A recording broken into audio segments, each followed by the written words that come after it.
Well, hello. In this session, what I want to talk about is some of the important treatment or important considerations in developing risk treatments for a particular risk.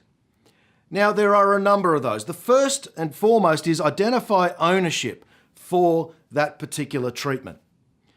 Treatments without owners will never be completed, just as risks without owners will never be managed. So the first thing that we need to do, or one of the first things we need to do, is to identify an owner for that particular treatment. The other thing we need to do, or the next thing we need to do, is to identify timelines, because a risk treatment has a start point and an end point. Now, when I look at risk registers and I see treatments where it's got ongoing, that is incorrect. A treatment cannot be ongoing because that in and of itself is a control. So what we need to do in developing our treatments is have a specific timeline. And we do that also by the framing of our treatments. Rather than saying better communication, we say things like develop and implement.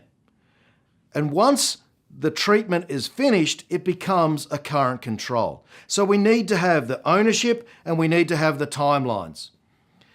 We also need to make sure that treatment is cost effective. Now, on the surface of it, what we mean by that is that the cost of treating the risk is more than the consequence of the risk. Now, the mistake that some organisations make is they look at cost benefit for a risk treatment in one dimension only, and that's cost. And that could be dangerous.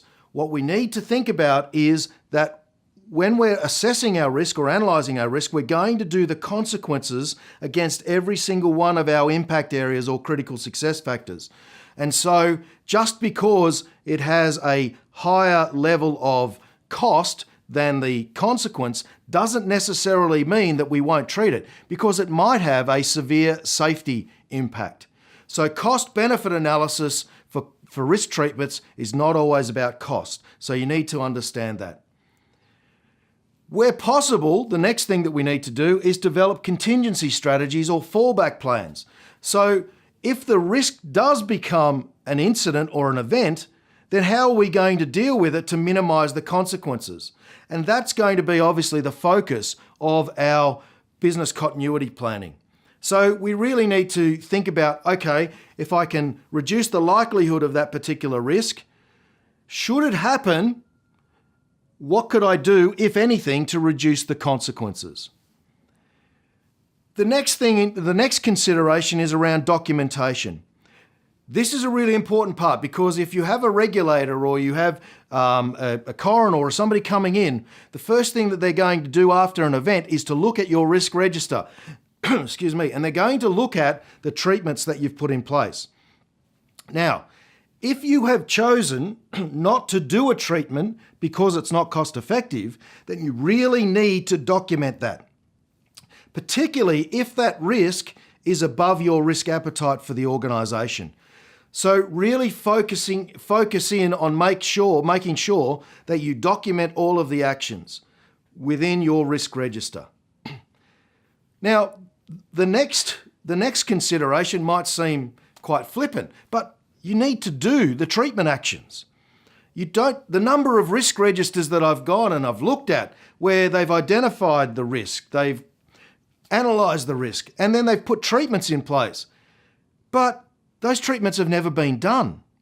You need to have, because you've got an owner and you've got a timeline, you need to focus and monitor and review to make sure that that treatment is implemented as you've recorded it in your risk register. You can't just let those things amble along. If you haven't done the treatments, the risk remains at the level that it was first assessed. So as I say in my training sessions, there is no such thing as a risk fairy that comes along, and if you leave your treatments under the pillow, it's going to do them for you. You need to do them as an organisation.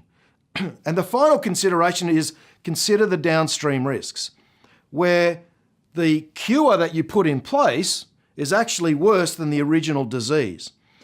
So when you identify a treatment what you need to ask is, will this create other risks? And if that is the case, make sure that those risks aren't worse, or potentially those events aren't worse than the event or the risk that you're trying to cure. So you really need to make some assessment against every single treatment to say, has this created another risk, and what are the implications of that? So those considerations really need to be taken into account when you are developing treatments for your risks.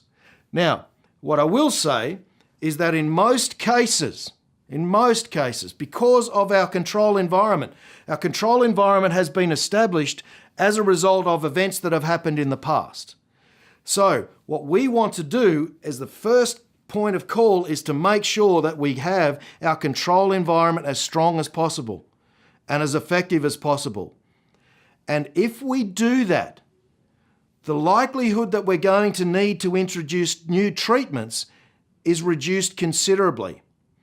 And if we introduce new treatments, we're adding a new control to the environment, which makes it more complex.